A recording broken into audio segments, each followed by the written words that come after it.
Corporal Banks, what made you join the U.S. military?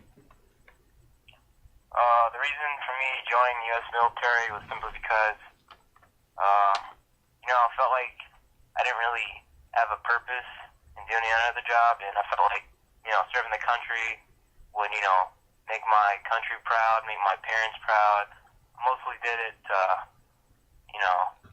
get a good benefit, to make my life better, make my parents feel good, actually to serve my country, because at this time, our country really needed it, so that was one of the main reasons why.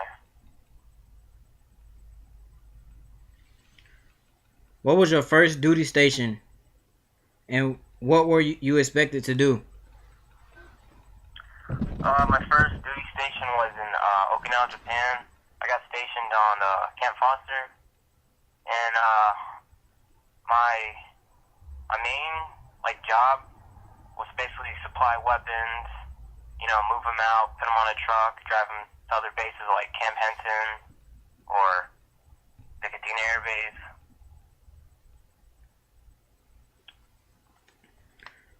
Were you in charge of any other soldiers? No, not really. Sort of like a low-ranking corporal. Usually, you don't start to, give out orders until you're like around staff sergeant around there. So, no, not really. What was the most horrifying part of war for you? Where and why? The first time I went to war is when I got shipped off to go to Afghanistan, and the worst part was just basically being able to sleep, because there was always like times where you could be attacked at night. Basically, just being up all the time was I was scared mostly all the time. There was bomb shells going off everywhere, explosions everywhere, gunfire everywhere. Basically, the whole ordeal was scary. What type of food did you eat when the base went under code red? How did this affect you? Food that we ate? Yes. Once, Code Red happened, the food we usually ate were, MREs, little, packages of, food where you had to drip water, and it was, basically crate food.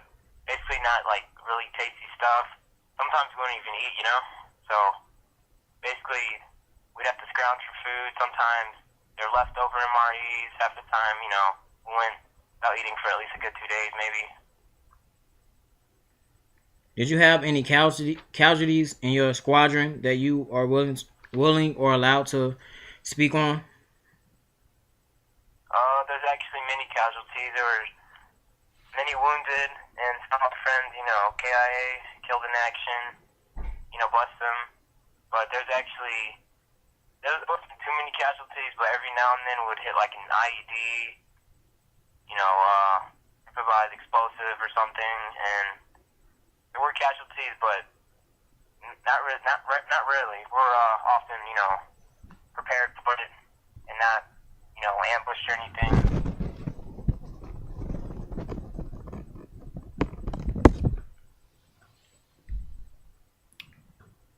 What was it like being away from your family? It was kind of hard because, growing up as a kid, been around my family, for my first 18 years of life, and it's kind of hard even going off into the military or even going off to war, being away from your family. You have all those loved ones. You don't know if you're gonna see them again because you don't know what's gonna happen to you. It's kind of hard. But writing letters and webcamming every now and then kind of fills that hole. But it's hard. Where did they take you to get weapons?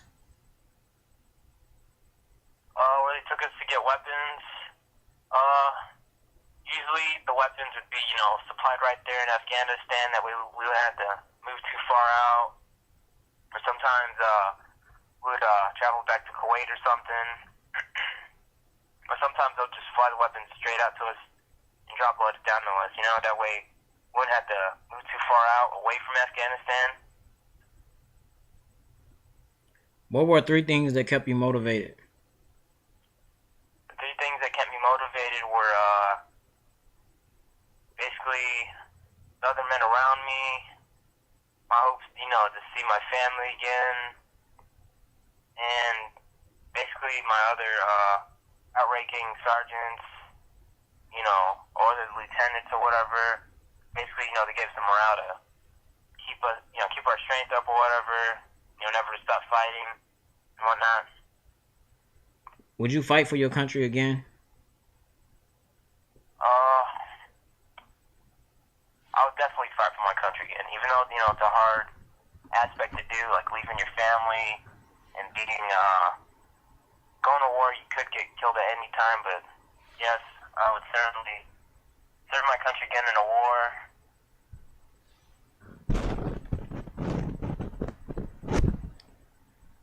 All right, Corporal Banks, that's all the questions I have for you. Thank you for your time. Thank you very much.